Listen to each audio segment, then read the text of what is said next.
ಎಲ್ರಿಗೂ ನಮಸ್ಕಾರ. ಕೇಂದ್ರ ಲೋಕಸೇವಾ ಆಯೋಗ ನಡೆಸುವಂತಹ ಸಿವಿಲ್ ಸರ್ವಿಸಸ್ ನಾಗರಿಕ ಸೇವಾ ಪರೀಕ್ಷೆಗಳ ಬಗೆಗೆ ಕನ್ನಡದಲ್ಲಿ ಮಾಹಿತಿಯನ್ನು ನೀಡುವಂಥ ಒಂದು ಸಣ್ಣ ವಿಡಿಯೋ ಇದು. ಭಾರತದ ಅತ್ಯಂತ ಪ್ರತಿಷ್ಠಿತ ಆಡಳಿತಾತ್ಮಕ ಪರೀಕ್ಷೆ ಕೇಂದ್ರ ಲೋಕಸೇವಾ ಆಯೋಗ ಯೂನಿಯನ್ ಪಬ್ಲಿಕ್ ಸರ್ವಿಸ್ ಕಮಿಷನ್ ನಡೆಸುವಂತಹ ನಾಗರಿಕ ಸೇವಾ ಪರೀಕ್ಷೆ ಆಗಿದೆ. ಈ ಪರೀಕ್ಷೆ ದೇಶದಲ್ಲಿ ಸುಮಾರು 20ಕ್ಕೂ ಹೆಚ್ಚು ಉನ್ನತ ಸರ್ಕಾರಿ ಹುದ್ದೆಗಳಿಗೆ ಅರ್ಹ ಅಭ್ಯರ್ಥಿಗಳನ್ನು ಆಯ್ಕೆ ಮಾಡ್ಕೊಳ್ಳೋದಕ್ಕೆ, ಅಧಿಕಾರಿಗಳನ್ನು ಆಯ್ಕೆ ಮಾಡ್ಕೊಳ್ಳೋದಕ್ಕೆ ನಡೆಸುವಂಥ ಪರೀಕ್ಷೆ ಆಗಿದೆ. ಈ ಪರೀಕ್ಷೆ ಯಾವ ಸೇವಾ ವರ್ಗಗಳಿಗೆ ಅಭ್ಯರ್ಥಿಗಳನ್ನು ಆಯ್ಕೆ ಮಾಡುತ್ತೆ ಅಂತ ನೋಡೋದಾದರೆ ಸುಮಾರು 3 ಪ್ರಮುಖವಾದಂತಹ ಸೇವಾ ವರ್ಗಗಳಿಗೆ ಈ ಪರೀಕ್ಷೆ ಅಭ್ಯರ್ಥಿಗಳನ್ನು ಆಯ್ಕೆ ಮಾಡುತ್ತೆ. ಮೊದಲನೇದಾಗಿ ಅಖಿಲ ಭಾರತ ಸೇವೆಗಳು, ಹಾಗೆ ಎರಡನೇದು ಗ್ರೂಪ್ ಎ ಕೇಂದ್ರ ಸೇವೆಗಳು, ಮೂರನೇದು ಗ್ರೂಪ್ ಬಿ ಕೇಂದ್ರ ಸೇವೆಗಳು. ಅಖಿಲ ಭಾರತ ಸೇವೆಗಳು ಯಾವ್ಯಾವು ಅಂತ ನೋಡೋದಾದರೆ ಏನು ಅಖಿಲ ಭಾರತ ಸೇವೆಗಳು ಅಂತ ನೋಡೋದಾದರೆ ಈ ಸೇವೆಗಳಿಗೆ ಆಯ್ಕೆಯಾದಂತಹ ಅಧಿಕಾರಿಗಳು ಕೇಂದ್ರ ಸರ್ಕಾರ ಹಾಗೆ ತಾವು ನಿಯೋಜನೆಗೊಂಡಂತಹ ರಾಜ್ಯ ಎರಡೂ ಕಡೆ ಸೇವೆಯನ್ನು ಸಲ್ಲಿಸ್ತಾರೆ. ಇದು ಅತ್ಯಂತ ಪ್ರತಿಷ್ಠಿತ ಮತ್ತು ಹೆಚ್ಚು ಬೇಡಿಕೆ ಇರುವಂಥ ಹುದ್ದೆಗಳಿಗೆ ಅಭ್ಯರ್ಥಿಗಳನ್ನು ಆಯ್ಕೆ ಮಾಡುತ್ತೆ.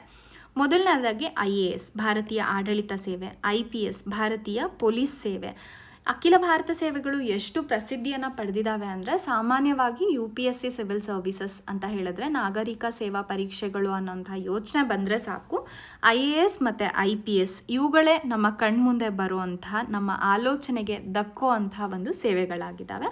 ಹಾಗೆ IFOS ಭಾರತೀಯ ಅರಣ್ಯ ಸೇವೆಯನ್ನು ಕೂಡ ನಾವು ಅಖಿಲ ಭಾರತ ಸೇವೆಗಳ ಅಡಿಯಲ್ಲಿ ನೋಡಬಹುದು. ಹಾಗಾದರೆ ಗ್ರೂಪ್ ಎ ಕೇಂದ್ರ ಸೇವೆಗಳು ಯಾವ್ಯಾವು ಅಂತ ನೋಡೋದಾದರೆ ಕೇಂದ್ರ ಸರ್ಕಾರದ ವಿವಿಧ ಇಲಾಖೆಗಳಲ್ಲಿ ಕಾರ್ಯನಿರ್ವಹಿಸುವಂಥ ಪ್ರತಿಷ್ಠಿತ ಹುದ್ದೆಗಳಿಗೆ ಆಯ್ಕೆ ಮಾಡುವಂತಹ ಸೇವೆಗಳು ಇವಾಗಿರ್ತವೆ. ವಿದೇಶಾಂಗ ಇರಬಹುದು, ಕಂದಾಯ, ರಕ್ಷಣೆ, ರೈಲ್ವೆ ಸೇರಿದಂತೆ ಹಲವಾರು ಕ್ಷೇತ್ರಗಳಲ್ಲಿ ಸೇವೆಯನ್ನು ಸಲ್ಲಿಸೋದಕ್ಕೆ ಈ ಒಂದು ಗ್ರೂಪ್ ಎ ಅಡಿಯಲ್ಲಿ ಅಧಿಕಾರಿಗಳನ್ನು ಆಯ್ಕೆ ಮಾಡಲಾಗುತ್ತೆ. ಇದರಲ್ಲಿ ಯಾವ್ಯಾವ ಸೇವೆಗಳು ಬರ್ತವೆ ಅಂತ ನೋಡೋದಾದರೆ IFS ಭಾರತೀಯ ವಿದೇಶಾಂಗ ಸೇವೆ, IAAS ಭಾರತೀಯ ಲೆಕ್ಕ ಪರಿಶೋಧನೆ ಮತ್ತು ಲೆಕ್ಕಪತ್ರ ಸೇವೆ, ICLS ಭಾರತೀಯ ಕಾರ್ಪೊರೇಟ್ ಕಾನೂನು ಸೇವೆ, IAS ಭಾರತೀಯ ಮಾಹಿತಿ ಸೇವೆ, IRS ಭಾರತೀಯ ಕಂದಾಯ ಸೇವೆ, IPOS ಭಾರತೀಯ ಅಂಚೆ ಸೇವೆ, IDAS ಭಾರತೀಯ ರಕ್ಷಣಾ ಲೆಕ್ಕಪತ್ರ ಸೇವೆ, IRPFS ರೈಲ್ವೆ ಸುರಕ್ಷತಾ ಸೇವೆ. ಈ ಸೇವೆಗಳು ಗ್ರೂಪ್ ಎ ಕೇಂದ್ರ ಸೇವೆಗಳ ಅಡಿಯಲ್ಲಿ ಬರ್ತವೆ. ಗ್ರೂಪ್ ಬಿ ಕೇಂದ್ರ ಸೇವೆಗಳು ಯಾವ್ಯಾವು ಅಂತ ನೋಡೋದಾದರೆ ಪ್ರಮುಖ ಕೇಂದ್ರಾಡಳಿತ ಪ್ರದೇಶಗಳು ಹಾಗೆ ರಕ್ಷಣಾ ಇಲಾಖೆಗೆ ಸಂಬಂಧಿಸಿದಂಥ ಪೂರಕ ಸೇವೆಗಳೇನಿರ್ತವೆ ಅವುಗಳಿಗೆ ಆಯ್ಕೆಯಾಗುವಂತಹ ಅವುಗಳ ಅಡಿಯಲ್ಲಿ ಬರುವಂತಹ ಸೇವೆಗಳನ್ನು ಗ್ರೂಪ್ ಬಿ ಕೇಂದ್ರ ಸೇವೆಗಳು ಅಂತ ಕರಿತೀವಿ. ಯಾವ್ಯಾವ ಸೇವೆಗಳು ಇದರಡಿಯಲ್ಲಿ ಬರ್ತವೆ ಅಂತ ನೋಡೋದಾದರೆ ಡೇನಿಕ್ಸ್ ದೆಹಲಿ, ಅಂಡಮಾನ್ ನಿಕೋಬಾರ್, ಲಕ್ಷದ್ವೀಪ ಮುಂತಾದಂತಹ ಕೇಂದ್ರಾಡಳಿತ ಪ್ರದೇಶಗಳ ಒಂದು ಅಡ್ಮಿನಿಸ್ಟ್ರೇಟಿವ್ ಸರ್ವಿಸ್ ಆಡಳಿತ ಸೇವೆ ಏನಿದೆ ಆ ಸೇವೆಗಳು ಇದರ ಅಡಿಯಲ್ಲಿ ಬರ್ತವೆ. ಹಾಗೆ ಡೇನಿಪ್ಸ್ ದೆಹಲಿ ಮತ್ತು ಇನ್ನುಳಿದಂತಹ ಯೂನಿಯನ್ ಟೆರಿಟರೀಸ್ ಅಥವಾ ಆ ಕೇಂದ್ರಾಡಳಿತ ಪ್ರದೇಶಗಳ ಪೊಲೀಸ್ ಸೇವೆ ಇದರ ಅಡಿಯಲ್ಲಿ ಬರುತ್ತೆ. ಪಾಂಡಿಕ್ಸ್ ಹಾಗೆ ಪಾಂಡಿಪ್ಸ್ ಅನ್ನುವಂಥದ್ದು ಪಾಂಡಿಚೇರಿ ನಾಗರಿಕ ಮತ್ತು ಪೊಲೀಸ್ ಸೇವೆ ಆಗಿರುತ್ತೆ.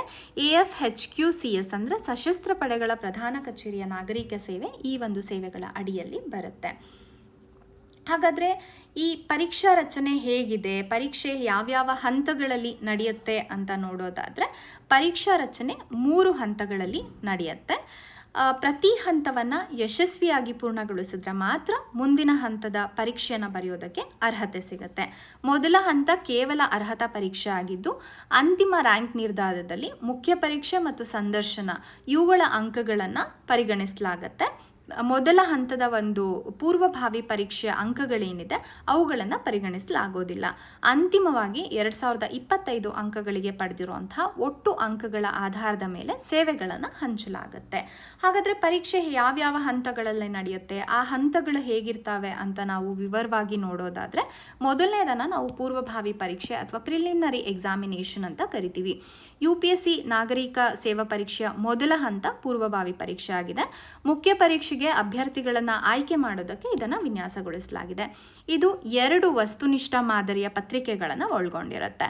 ಮೊದಲನೇದನ್ನು ನಾವು ಸಾಮಾನ್ಯ ಅಧ್ಯಯನ ಪತ್ರಿಕೆ 1 ಅಂತ ಕರಿತೀವಿ. ಇದು ಮುಖ್ಯ ಪರೀಕ್ಷೆಯ ನಮ್ಮ ಅರ್ಹತೆಯನ್ನು ನಿರ್ಧಾರ ಮಾಡುವಂಥ ಪತ್ರಿಕೆ ಆಗಿದೆ. ಹಾಗೆ ಎರಡನೇ ಪತ್ರಿಕೆಯನ್ನು ಸಾಮಾನ್ಯ ಅಧ್ಯಯನ ಪತ್ರಿಕೆ 2 CSAT ಪತ್ರಿಕೆ ಅಂತ ಕರಿತೀವಿ. ಇದು ಒಂದು ಕೇವಲ ಅರ್ಹತಾ ಸ್ವಭಾವದ ಪರೀಕ್ಷೆ ಆಗಿದೆ, ಅಂದರೆ ಕ್ವಾಲಿಫೈಯಿಂಗ್ ಪೇಪರ್ ಆಗಿದೆ. ಇದರಲ್ಲಿ ಕನಿಷ್ಠ 33 ಅಂಕಗಳನ್ನು ಗಳಿಸಲೇಬೇಕಾಗತ್ತೆ. ನಾನು ಮುಂಚೆನೇ ಹೇಳಿದ ಹಾಗೆ ಪೂರ್ವಭಾವಿ ಪರೀಕ್ಷೆ ಅಂಕಗಳನ್ನು ಅಂತಿಮ ರ್ಯಾಂಕ್ ಪಟ್ಟಿಯಲ್ಲಿ ಪರಿಗಣಿಸಲಾಗೋದಿಲ್ಲ. ಪೂರ್ವಭಾವಿ ಪರೀಕ್ಷೆಯ ಪತ್ರಿಕೆಗಳನ್ನು ನಾವು ವಿವರವಾಗಿ ಗಮನಿಸೋದಾದರೆ, ಇದೊಂದು ಕೇವಲ ಅರ್ಹತಾ ಹಂತ. ಇಲ್ಲಿ ಗಳಿಸಿದಂತಹ ಇದೊಂದು ಕೇವಲ ಅರ್ಹತಾ ಹಂತ. ಇದರಲ್ಲಿ 2 ಪತ್ರಿಕೆಗಳಿರುತ್ತೆ, ಮೊದಲೇ ಹೇಳಿದ ಹಾಗೆ ಪತ್ರಿಕೆ 1 ಹಾಗೆ ಪತ್ರಿಕೆ 2. ಪತ್ರಿಕೆ 1 GS1 ಅಂತ ಕರಿತೀವಿ. ಇದರಲ್ಲಿ ಸಾಮಾನ್ಯ ಅಧ್ಯಯನ ಪತ್ರಿಕೆ, ಅಂದರೆ ಇತಿಹಾಸಕ್ಕೆ ಸಂಬಂಧಪಟ್ಟಂತಹ, ಅರ್ಥಶಾಸ್ತ್ರಕ್ಕೆ ಸಂಬಂಧಪಟ್ಟಂತಹ, ರಾಜ್ಯಶಾಸ್ತ್ರಕ್ಕೆ ಸಂಬಂಧಪಟ್ಟಂತಹ, ಹಾಗೆ ಭೂಗೋಳಕ್ಕೆ ಸಂಬಂಧಪಟ್ಟಂತಹ, ಅಂತಾರಾಷ್ಟ್ರೀಯ ವಿದ್ಯಮಾನಗಳು, ಇಂಟರ್ನ್ಯಾಷನಲ್ ರಿಲೇಷನ್ಸ್ಗೆ ಸಂಬಂಧಪಟ್ಟಂತಹ ಒಂದು ವಿಚಾರಗಳು, ಹಾಗೆ ಪ್ರಸ್ತುತ ವಿದ್ಯಮಾನಗಳೇನು ನಡೀತಾ ಇದೆ, ಕರೆಂಟ್ ಅಫೇರ್ಸ್ಗೆ ಸಂಬಂಧಪಟ್ಟಂತಹ, ಹಾಗೆ ಸೈನ್ಸ್ ಆ್ಯಂಡ್ ಟೆಕ್ನಾಲಜಿಗೆ ಸಂಬಂಧಪಟ್ಟಂತಹ, ವಿಜ್ಞಾನ ಮತ್ತು ತಂತ್ರಜ್ಞಾನಕ್ಕೆ ಸಂಬಂಧಪಟ್ಟಂತಹ ಪ್ರಶ್ನೆಗಳನ್ನು ನಾವಿಲ್ಲಿ ಗಮನಿಸ್ಬೋದು. ಹಾಗೆ ಇದರಲ್ಲಿ ಇನ್ನೊಂದು ಇಂಪಾರ್ಟೆಂಟ್ ಪರಿಸರಕ್ಕೆ ಸಂಬಂಧಪಟ್ಟಂತಹ, ಎನ್ವಿರಾನ್ಮೆಂಟ್ಗೆ ಸಂಬಂಧಪಟ್ಟಂತಹ ಒಂದು ಪ್ರಶ್ನೆಗಳನ್ನು ಇಲ್ಲಿ ನಾವು ನೋಡಬಹುದು. ಪತ್ರಿಕೆ 2 CSAT ಪತ್ರಿಕೆ ಅಂತ ನಾವು ಕರಿತೀವಿ. ಇಲ್ಲಿ ತಾರ್ಕಿಕ ಸಾಮರ್ಥ್ಯ, ಗಣಿತ ಮತ್ತು ಇಂಗ್ಲಿಷ್ ಕಾಂಪ್ರಿಹೆನ್ಷನ್ ಇದನ್ನು ಅಳೆಯುವಂತಹ ಒಂದು ಪತ್ರಿಕೆ ಇದಾಗಿದೆ. CSAT ಪತ್ರಿಕೆಯಲ್ಲಿ ಕನಿಷ್ಠ 33 ಅಂಕಗಳನ್ನು 33% ಅಂಕಗಳನ್ನು ಪಡೆಯುವಂಥದ್ದು ಕಡ್ಡಾಯ. ಇಲ್ಲದೇ ಇದ್ದರೆ ಅರ್ಹತೆ ದೊರೆಯೋದಿಲ್ಲ. 33% ಅಂದರೆ 66.6% ಅಂಕಗಳನ್ನು 63.66 ಅಂಕಗಳನ್ನು ಇದರಲ್ಲಿ ಪಡೆಯುವಂಥದ್ದು ಕಡ್ಡಾಯ.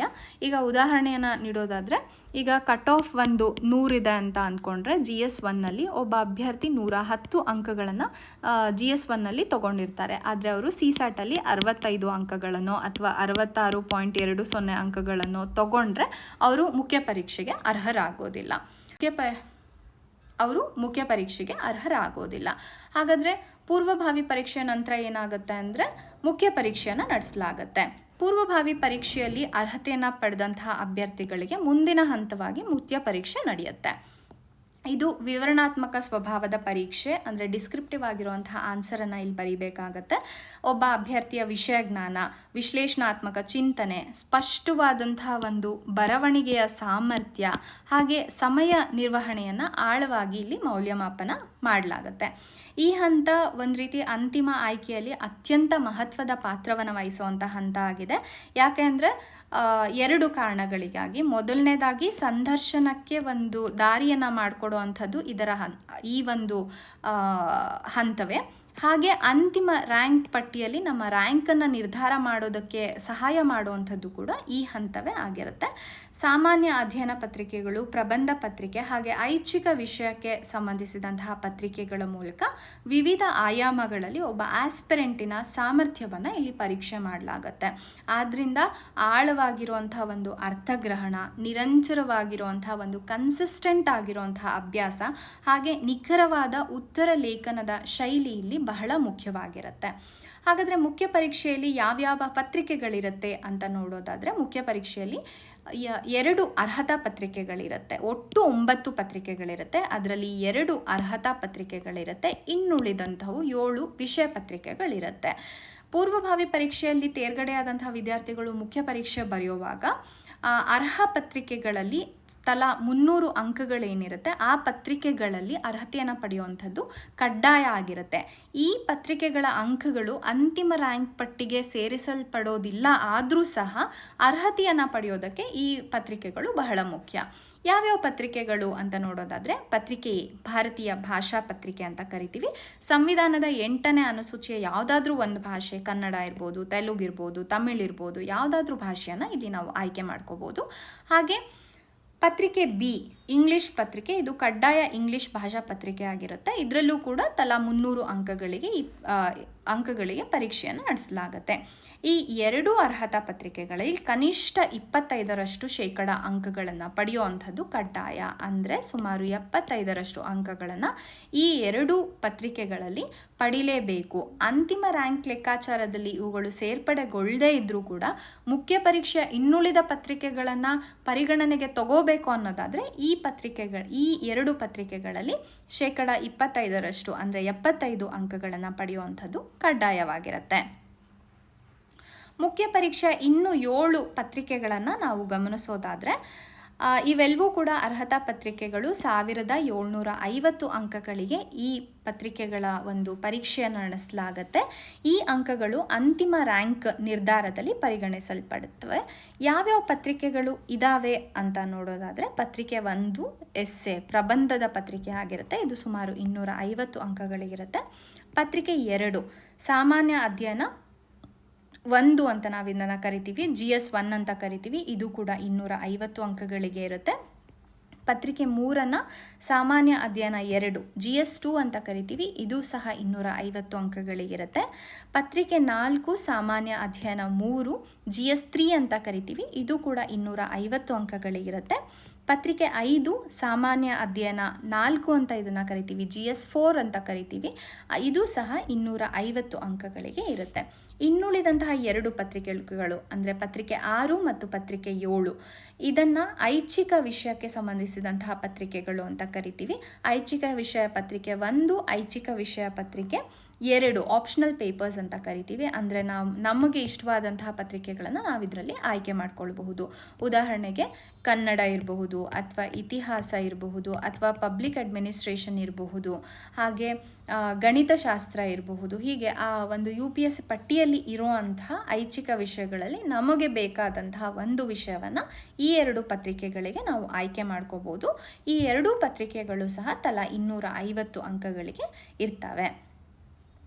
ಹಾಗಾದರೆ ಮುಖ್ಯ ಪರೀಕ್ಷೆಯ ನಂತರ ಏನಾಗುತ್ತೆ ಅಂತ ನಾವು ನೋಡೋದಾದರೆ, ಮುಖ್ಯ ಪರೀಕ್ಷೆಯಲ್ಲಿ ಹೆಚ್ಚು ಅಂಕಗಳನ್ನು ಗಳಿಸಿರುವಂತಹ ಅಂದರೆ ಕಟ್ ಆಫಿಗೆ ನಿಯರೆಸ್ಟ್ ಅಂಕಗಳನ್ನು ಗಳಿಸಿರುವಂತಹ ಅಭ್ಯರ್ಥಿಗಳನ್ನು ಸಂದರ್ಶನಕ್ಕೆ ಕರೀತಾರೆ. ಸಂದರ್ಶನವನ್ನು ನಾವು ಸಂದರ್ಶನ ಪರ್ಸ್ನಾಲಿಟಿ ಟೆಸ್ಟ್ ಅಂತ ಅಂದರೆ ವ್ಯಕ್ತಿತ್ವ ಪರೀಕ್ಷೆ ಅಂತಲೂ ಸಹ ಕರಿತೀವಿ. ಇದು ಒಂದು ರೀತಿ ಬರೀ ಒಂದು ನಾಲೆಡ್ಜ್ ಅಥವಾ ಜ್ಞಾನವನ್ನು ಪರೀಕ್ಷೆ ಮಾಡುವಂತಹ ಪರೀಕ್ಷೆ ಆಗಿರೋದಿಲ್ಲ. ಅಭ್ಯರ್ಥಿಯ ಒಂದು ವ್ಯಕ್ತಿತ್ವ ಹೇಗಿರುತ್ತೆ, ಆತ್ಮವಿಶ್ವಾಸ ಹೇಗಿರುತ್ತೆ, ಅವನ ತೀರ್ಮಾನ ಶಕ್ತಿ ಹೇಗಿದೆ, ಅವನ ಸಂವಹನ ಕೌಶಲ್ಯ ಹೇಗೆ ಕಮ್ಯುನಿಕೇಟ್ ಮಾಡ್ತಾರೆ, ಸಮತೋಲನದ ಮನೋಭಾವ ಅಂದರೆ ಒಂದು ವಿಚಾರವನ್ನು ಯಾವ ರೀತಿ ಬ್ಯಾಲೆನ್ಸ್ಡ್ ಆಗಿ ನೋಡುವಂತಹ ಒಂದು ಮನಸ್ಥಿತಿ ಇದೆ, ಸಾರ್ವಜನಿಕ ಸೇವೆಗೆ ಹೊಂದುವಂತಹ ಗುಣಗಳು ಹೇಗಿದೆ. ಅಂದರೆ ಒಬ್ಬ ಸಿವಿಲ್ ಸರ್ವೆಂಟ್ ಆಗಬೇಕು ಅಂದರೆ ಒಂದಷ್ಟು ಕ್ವಾಲಿಟೀಸ್ ಇರಬೇಕಾಗತ್ತೆ. ಆ ಕ್ವಾಲಿಟೀಸ್ ಹೇಗಿದೆ ಇವನಿಗೆ ಅಂತ ಮೌಲ್ಯಮಾಪನ ಮಾಡುವಂಥ ಒಂದು ಮಹತ್ವದ ಹಂತ ಸಂದರ್ಶನವಾಗಿದೆ. ಸಂದರ್ಶನ ಸಾಮಾನ್ಯವಾಗಿ ಒಂದು ಎಕ್ಸ್ಪರ್ಟ್ಸ್ ಕಮಿಟಿ ಅಂತ ಏನು ಕರಿತೀವಿ, ಪರಿಣಿತ ಮಂಡಳಿಯ ಮುಂದೆ ನಡೆಯುತ್ತೆ. ಇಲ್ಲಿ ಪಠ್ಯಪುಸ್ತಕದ ಮಾಹಿತಿಗಿಂತ ಹೆಚ್ಚು ಅಭ್ಯರ್ಥಿ ಅವನ ಒಂದು ಅಭಿಪ್ರಾಯವನ್ನು ಸ್ಪಷ್ಟವಾಗಿ, ತಾರ್ಕಿಕವಾಗಿ, ವಿನಯಪೂರ್ವಕವಾಗಿ ಮಂಡಿಸುವಂಥ ರೀತಿಗೆ ಹೆಚ್ಚು ಮಹತ್ವ ನೀಡಲಾಗತ್ತೆ. ಪ್ರಶ್ನೆಗಳು ಪ್ರಸ್ತುತ ಘಟನೆಗಳು ಅಂದರೆ ಕರೆಂಟ್ ಅಫೇರ್ಸ್ ಇರ್ಬೋದು, ಆಡಳಿತ, ನೀತಿ, ಸಮಾಜ, ಸ್ಥಳೀಯ ಮತ್ತು ರಾಷ್ಟ್ರೀಯ, ಅಂತಾರಾಷ್ಟ್ರೀಯ ವಿದ್ಯಮಾನಗಳಿರ್ಬೋದು, ಹಾಗೆ ಅಭ್ಯರ್ಥಿಯ ಹಿನ್ನೆಲೆ, ಅವರು ಬದುಕಿ ಬಂದಂತಹ ರೀತಿ, ಓದುವಂತಹ ಕ್ಷೇತ್ರಗಳು, ಅವರ ಆಸಕ್ತಿಯ ಕ್ಷೇತ್ರಗಳು, ಇವೆಲ್ಲವುಗಳಿಗೂ ಸಂಬಂಧಪಟ್ಟಂತಹ ಪ್ರಶ್ನೆಗಳು ಇಲ್ಲಿರುತ್ತೆ. UPSC ಆಯ್ಕೆ ಪ್ರಕ್ರಿಯೆಯಲ್ಲಿ ಈ ಹಂತಕ್ಕೆ ಒಂದು ವಿಶೇಷವಾದಂತಹ ಮಹತ್ವ ಇದೆ. ಯಾಕಂದರೆ ಮುಖ್ಯ ಪರೀಕ್ಷೆಯ ಅಂಕದ ಜೊತೆಗೆ ಸಂದರ್ಶನದ ಅಂಕಗಳು ಸಹ ಅಭ್ಯರ್ಥಿಯ ಅಂತಿಮ ರ್ಯಾಂಕ್ ಪಟ್ಟಿಯಲ್ಲಿ ರ್ಯಾಂಕನ್ನು ನಿರ್ಧಾರ ಮಾಡುತ್ತೆ. ಈ ಹಂತ ಅಭ್ಯರ್ಥಿ ಒತ್ತಡದ ಸ್ಥಿತಿಯಲ್ಲಿ ಹೇಗೆ ಪ್ರತಿಕ್ರಿಯಿಸ್ತಾನೆ, ಎಷ್ಟು ಒಂದು ಪ್ರೌಢಿಮೆಯಿಂದ ಮೆಚೂರ್ ಆಗಿ ಯೋಚನೆ ಮಾಡ್ತಾರೆ, ಮತ್ತು ಸಾರ್ವಜನಿಕ ಸೇವಕರಾಗಿ ಎಷ್ಟು ಸಮರ್ಥವಾಗಿ ಕಾರ್ಯನಿರ್ವಹಿಸೋದಕ್ಕೆ ಅರ್ಹತೆಯನ್ನು ಹೊಂದಿದ್ದಾರೆ ಅನ್ನೋದನ್ನು ಅಳೆಯುತ್ತೆ. ಆದ್ದರಿಂದ ಆಳವಾದಂತಹ ಒಂದು ಅರಿವು, ಆತ್ಮಪರಿಶೀಲನೆ, ಸಮಕಾಲೀನ ಜ್ಞಾನ ಮತ್ತು ಸರಿಯಾದ ಒಂದು ಪ್ರಸ್ತುತೀಕರಣ ಅಂದರೆ ಪ್ರೆಸೆಂಟೇಷನ್ ಸ್ಕಿಲ್ ಇಲ್ಲಿ ಬಹಳ ಅಗತ್ಯವಾಗಿ ಬೇಕಾಗುತ್ತೆ. ಸಂದರ್ಶನದ ನಂತರದಲ್ಲಿ ಸುಮಾರು 1750 ಅಂಕಗಳಿಗೆ ನಡೆಸಿದಂತಹ ಒಂದು ಮುಖ್ಯ ಪರೀಕ್ಷೆ ಮೇನ್ಸ್ನ ಅಂಕಗಳು 275 ಅಂಕಗಳಿಗೆ ನಡೆಸಿದಂತಹ ಸಂದರ್ಶನ ಅಥವಾ ಪರ್ಸ್ನಾಲಿಟಿ ಟೆಸ್ಟ್ನ ಅಂಕಗಳನ್ನು ಪರಿಗಣಿಸಿ ಒಟ್ಟು 2025 ಅಂಕಗಳಿಗೆ ಅಭ್ಯರ್ಥಿಯು ಎಷ್ಟು ಅಂಕಗಳನ್ನು ತೆಗೆದಿದ್ದಾರೆ ಅನ್ನೋದರ ಆಧಾರದ ಮೇಲೆ ರ್ಯಾಂಕ್ ಪಟ್ಟಿಯನ್ನು ಪ್ರಕಟಿಸಲಾಗುತ್ತೆ. ಹಾಗೆ ರ್ಯಾಂಕ್ ಪಟ್ಟಿಯನ್ನು ಪ್ರಕಟಿಸಿದ ನಂತರ ಒಟ್ಟು ಅಂಕಗಳು ಹಾಗೆ ರ್ಯಾಂಕಿನ ಆಧಾರದ ಮೇಲೆ, ಹಾಗೆ ಅಭ್ಯರ್ಥಿ ನೀಡಿದಂತಹ ಸೇವಾ ಆದ್ಯತೆ ಏನಿದೆ ಅದರ ಆಧಾರದ ಮೇಲೆ IAS, IPS, IFS, IRS ಹೀಗೆ ಎಲ್ಲ ಹುದ್ದೆಗಳನ್ನು ಹಂಚಲಾಗುತ್ತೆ ಅಭ್ಯರ್ಥಿಗಳಿಗೆ. ಇದಿಷ್ಟು ಒಂದು ಪರೀಕ್ಷೆಯ ಸಂಪೂರ್ಣವಾದಂಥ ಪ್ರಕ್ರಿಯೆಯಾಗಿರುತ್ತೆ. UPSCಯಲ್ಲಿ ಬರುವಂಥ ಒಂದು ಪೂರ್ವಭಾವಿ ಪರೀಕ್ಷೆ ಇರಬಹುದು, ಮುಖ್ಯ ಪರೀಕ್ಷೆ ಇರಬಹುದು, ಇವುಗಳ ಪತ್ರಿಕೆಗಳಿಗೆ ಸಂಬಂಧಪಟ್ಟಂತಹ ವಿಷಯಕ್ಕೆ ಸಂಬಂಧಪಟ್ಟಂತಹ ಹೆಚ್ಚು ಮಾಹಿತಿ ಬೇಕಾದರೆ, ಹಾಗೆ ಅಲ್ಲಿರುವಂಥ 24 ಸೇವೆಗಳೇನಿದೆ ಆ ಸೇವೆಗಳ ಬಗೆಗೆ ಹೆಚ್ಚಿನ ಮಾಹಿತಿ ಬೇಕಾದರೆ ನೀವು ಕಾಮೆಂಟ್ ಸೆಕ್ಷನಲ್ಲಿ ತಿಳಿಸಿದ್ರೆ ನಾನು ಅದ್ರ ಬಗ್ಗೆ ಮತ್ತೆ ವಿಡಿಯೋವನ್ನು ಮಾಡುವಂತಹ ಒಂದು ಪ್ರಯತ್ನ ಮಾಡ್ತೀನಿ. ಮುಂದಿನ ವಿಡಿಯೋದಲ್ಲಿ UPSCಯ ಸಿಲೆಬಸ್ ಏನಿದೆ ಅದರ ಒಂದು ಬ್ರೇಕ್ ಡೌನ್, ಅಂದರೆ ಅದರ ಒಂದು ವಿವರವಾದಂತಹ ಒಂದು ವಿವರಣೆಯನ್ನು ಕೊಡುವಂತಹ ಪ್ರಯತ್ನವನ್ನು ಮಾಡ್ತೀನಿ. ಇಲ್ಲಿವರೆಗೂ ನನ್ನ ಕ್ಲಾಸಸನ್ನು ಕೇಳಿಸ್ಕೊಂಡಿದ್ದಕ್ಕೆ ನಿಮ್ಮೆಲ್ಲರಿಗೂ ಕೂಡ ಧನ್ಯವಾದಗಳು. Thank you.